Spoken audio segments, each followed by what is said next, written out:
Please welcome to the show, Caitlin Clark. Caitlin, did you ever What's think up, you'd guys? be back? Cheers. Excited to be back. Cheers. Don't worry. I got this nice throwback Gatorade can. Well played. The basketball world just tilted on its axis, and at the center of it all, Caitlin Clark. It wasn't on the court, not in a packed arena, but in a raw, unfiltered Zoom call that nobody saw coming. Imagine this.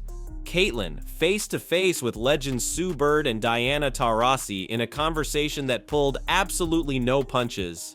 This wasn't your typical polished interview. This was real talk, the kind that peels back the layers and shows you what's truly underneath. From the jump, it was clear. Everything was on the table. Her jump to the WNBA, those whispers in the locker room, and even the real story behind those intense college battles. Caitlin didn't hold back, and she did it all with that signature spark of humor and charm we've come to expect. But what exactly did she drop in this bombshell interview that has the entire basketball community buzzing? What secrets were revealed, and why is everyone hanging on every word? Get ready, because Caitlin Clark just gave us a glimpse behind the curtain, and what she unveiled is absolutely captivating.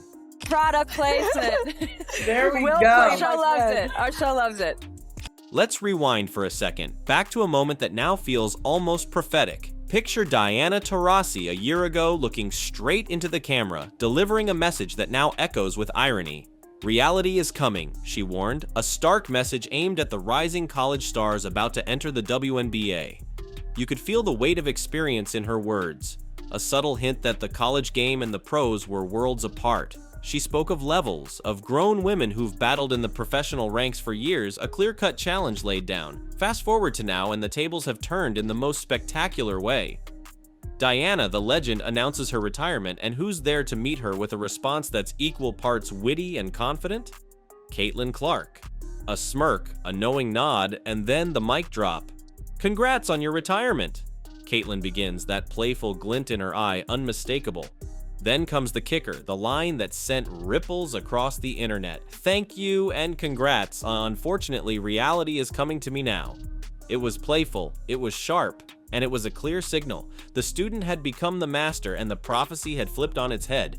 But this playful jab was just the opening act in a conversation that went much deeper. What will the league have in store for them when they get there? Look, SVP, reality is coming. Okay. There's levels to this thing, and that's just life. We all went through it. Of course. And you see it on the NBA side, and you're going to see it on this side, where, you look superhuman playing against 18-year-olds, but you're going to come with some grown women that have been playing professional basketball for a long time. The dynamic between Caitlin and Diana goes beyond just playful banter. It's a genuine passing of the torch, a moment of generational respect that's electrifying to witness. Think back to their first face-off in Phoenix. Diana herself described the atmosphere as unbelievable, saying it felt like the last game ever going to be played. Imagine the hype, the anticipation. It wasn't just a game, it was an event. It was about witnessing a changing of the guard right there on the court. Diana spoke with open admiration, describing the surreal experience of finally playing against someone she'd watched dominate college basketball for years. I've been following Caitlin for so long, she admitted, in awe of her college career. To share the court, she said, felt incredibly meaningful, a true intersection of eras. But Caitlin, ever the competitor, remembers that Phoenix game with a different kind of intensity. We were down like 10 or 15, she recalls, the pride evident in her voice, and came all the way back and won. For her, it wasn't just about the atmosphere. It was about proving herself against a legend, about securing a defining win that boosted her team's confidence. This mutual respect, this clash of generations captured in real time, that's what makes their interaction so compelling. And as Caitlin steps into her next chapter, she's not just carrying the torch, she's joining a team built to ignite the league. Congrats So on you've your been watching the retirement, first D. half. Thank you. And congrats. Now, to you. unfortunately, Well, reality is thanks. coming to me now. What's your big plans? in early. What are you going to do? I keep telling Sue I thought I was going to have all this time to do all these things. I'm more busy now. So if I give you any advice, play as long as possible. We'll see. We'll get to 10 years. Then we'll think about it. It's 10 years. Caitlin Clark isn't just entering the WNBA with momentum, she's stepping into a situation primed for success. When Sue and Diana pressed her about the upcoming season, you could hear the excitement bubbling in her voice. New head coach Stephanie White, Caitlin starts, listing off the names like a kid with a brand new toy collection. Natasha Howard, Dwana Bonner, Sophie Cunningham, veterans and sharpshooters, defensive stalwarts and playmakers. The Indiana Fever have undergone a serious roster revolution. On paper, we have a really good team, Caitlin acknowledges, but she's also grounded in reality. She knows the clock is ticking, training camp is short, preseason games come fast, and building chemistry with 7 new players is a huge challenge. 7 new pieces, she emphasizes, more than half the roster, a significant overhaul. But instead of being daunted, Caitlin's embracing it. She's in figure-it-out mode, ready to lead this revamped squad. What excites her most? The experience. Last year, she points out, playoff experience was lacking. Now, with veterans like Howard, Bonner, and Cunningham in the mix, the Fever are injecting a crucial dose of leadership and postseason savvy into the locker room. It's not just about talent, it's about building a team that can go the distance. But the changes aren't just around her. Caitlin herself has been undergoing a transformation. What was it like for you two to play against each other? It was amazing. You know, I've been following Caitlin for so long and been watching her college career just in awe, and to be on the court. And, you know, the first game was in Phoenix, and it felt like the last game that was ever going to be played. There was such anticipation. The crowd was going crazy. All the people that came out to see Caitlin and you know, our teams play against each other. It really was an amazing moment. And you talked about how, you know, if you could play against anyone that is this new generation. So I got to cross paths with Caitlin, at least for a couple games. And to me, that meant a lot, you know? Like, we've been doing this for a long time, and to see Caitlin do what she does is, I think someone said the other day, I'm like, I want the season to start so I can watch you again. The internet went wild over a photo, just one picture, but it sparked 1,000 conversations. That off-season photo of Caitlin Clark, arms looking, well, noticeably more muscular. When Sue Bird brought it up, the laughter erupted. There was the viral picture that went around showing off your guns, Sue teased, the question hanging in the air. Have you been hitting the weight room? Diana chimed in on the humor, AI is getting out of control. But beneath the jokes, there was truth. Caitlin admitted it. She's been putting in serious time in the weight room, not just for show, but to fundamentally change her game. Working on your game, trying to get stronger, she explained, describing it as something she actually enjoys. It's not a chore, it's a passion. She pinpointed specific areas of focus, developing a floater, finishing through contact, and owning that crucial mid-range game. This isn't about maintaining, it's about evolving, about becoming a more dominant force on the court. She's not just training to keep up, she's training to take over. This level of self-awareness, this dedication to constant improvement, it's the mark of a player who's not just talented, but driven. And her maturity shines even brighter when facing off-court noise and distractions. And what it was like to play against Dee. Well, I was saying, like, that game in Phoenix, because we only played in Phoenix one time, and it was before Olympic break. Obviously, we had All-Star there too, but it was a great game. Honestly, I'm pretty sure we were down like 10 or 15 and came all the way back and won. That was like our first like win versus a team that was above 500. So thank you. Remember the whispers, the rumors swirling around the Indiana Fever, painting a picture of locker room turmoil? Cheryl Swoop's comments about a toxic environment and players wanting out had cast a shadow over the team. Indiana, they don't get along, Swoops had claimed, suggesting significant players were unhappy and wanted to leave. It was a narrative that gained traction, casting doubt just as Caitlin was set to arrive. But in this interview, Caitlin finally addressed it head-on and she didn't mince words. That whole week was like, Indiana, they don't get along, she recalled, the frustration still palpable. Then the clear, definitive rebuttal, this is the most together team I've ever seen. She confirmed what many suspected. The rumors were baseless, simply untrue. People think they know what's going on inside of your locker room, and they just don't, she stated plainly.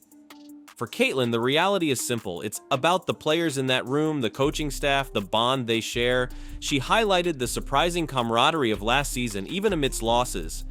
We honestly had so much fun together, she revealed, emphasizing that their tight-knit group was the reason they eventually turned things around. It's a powerful message of unity, directly contradicting the negativity that had been spread. And this same poise and directness is evident when she talks about her on-court rivals, particularly the UConn Huskies. Caitlin, how excited are you for this next WNBA season? New head coach and Stephanie White. You added Natasha Howard, who Sue knows really well, DeWanna Bonner, which I know really well, Sophie Cunningham. I mean, it seems like, from the outside, this roster's ready to compete now, which is easy for us to say. We know there's a process to get there, but like when you see that and you see those names come in, what does that make you feel like? Caitlin Clark knows UConn. She knows them intimately, battle-tested from multiple high-stakes clashes. We played them 3 times, she recounted, ticking off the matchups: Phil Knight Tournament, Sweet 16, Final Four. Each game a war, and she gives full credit to Gino Auriemma's squad. They always had the best scouts against me, she admitted, acknowledging Auriemma's strategic brilliance. She described UConn as disciplined, prepared, a force to be reckoned with. Facing a Gino-coached team, she explained, is like facing a beast. She detailed their defensive strategies, the constant adjustments, the way they made her work for every point. It wasn't just flattery, it was genuine respect born from hard-fought battles. Then the conversation shifted to Paige Bucker's UConn star. Caitlin's tone shifted again, this time to pure admiration. Her poise, Caitlin said immediately, highlighting it as a crucial quality for the WNBA. She praised Paige's calm, mature presence, how nothing seems to shake her. Nothing ever seems to faze her, Caitlin noted, impressed by Paige's composure under pressure. She lauded Paige's scoring ability at all 3 levels, even calling her mid-range game some of the best she's ever seen. High praise indeed from someone who dominates at every level. But Caitlin didn't stop there. She highlighted Paige's versatility, her ability to play both point guard and off-ball. She predicted Paige would fit right into the WNBA, even suggesting the Dallas Wings should move more games to the larger American Airlines Center to accommodate Paige's anticipated draw. It's a testament to Caitlin's character, her willingness to acknowledge and celebrate the strengths of her rivals. But amidst all the serious basketball analysis, the interview took a hilarious detour.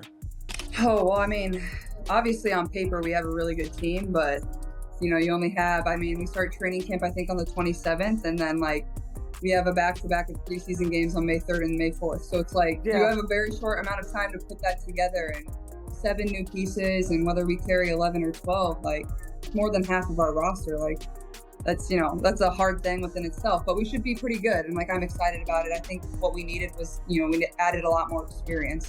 In the playoffs, we just didn't have that. We were a young group. Even Kels, obviously with being with the Fever during her entire career, she hasn't really had the opportunity to play in a ton of playoff games. So having that, whether it's Sydney Colson, whether it's DB, whether it's Natasha Howard, whoever it is, I think having that experience is going to be really good for us and that leadership in the locker room. So I'm excited. The conversation took a turn for the comedic, diving headfirst into the world of technical fouls. With Diana, Sue, and Caitlin all in the mix, it was bound to get funny. Speaking of how much Dee loves refs and technicals, Sue started, setting the stage for a laugh riot. Diana proudly embraced her reputation, recounting a story of getting ejected after 2 quick texts. "It was time to go home," she laughed, a self-deprecating moment of honesty. Then the spotlight turned to Caitlin. "How many second texts did you get last year?" Sue asked, leading to Caitlin's confession. 6. But here's the kicker. Half of mine weren't even for talking to refs. She explained with perfect deadpan delivery the absurd reasons for some of her texts, slapping the stanchion, accidentally hitting someone in the eye. It was pure comedy, relatable to anyone who's ever felt the sting of a questionable call. Even amidst the laughter, there was a subtle undercurrent of seriousness. Caitlin is aware of the optics, the expectations, the leadership role she's stepping into. She ended the tech foul talk with a promise to her coach, Stephanie White, to keep the fire but stay within the lines. But when asked to set an over-under for her text this season, even Caitlin couldn't resist the playful prediction. She promised only 2, while both Diana and Sue confidently took the over. It was a moment of lighthearted banter, a glimpse into the camaraderie and playful edge that defines the WNBA. And as the interview wrapped up, the laughs kept rolling, culminating in a hilarious roasting of the WNBA All-Star Game itself. And there was the viral picture that went around showing off your guns. Everyone's wondering, have you been hitting the weight room? Was it the camera angle? What happened there? As Sue and Diana wished Caitlin luck for the season, it was clear Caitlin Clark isn't just joining the conversation anymore, she is the conversation. This interview, this unfiltered glimpse into her mind, proved it. She's not just hype, she's sharp, she's grounded, and she possesses that rare edge that earns the respect of legends. From playful jabs to raw honesty, from competitive fire to genuine admiration for rivals, Caitlin showed exactly why the future of women's basketball is in incredibly capable hands. This wasn't just an interview, it was a statement, a declaration that Caitlin Clark is here, she's ready, and she's about to redefine the game. If this conversation is any indication of what's coming next, both on and off the court, we are all in for something truly special. How did you do that? I've been trying to do that for 20 years. AI is getting out of control. Come on. Now it's your turn. How excited are you for the WNBA season and to watch Caitlin Clark in action? Let us know in the comments below. And while you're here, make sure to like this video, subscribe to the channel, and turn on all notifications so you never miss out on the latest stories. Click the video on the screen right now for even more incredible content, and we'll see you in the next one.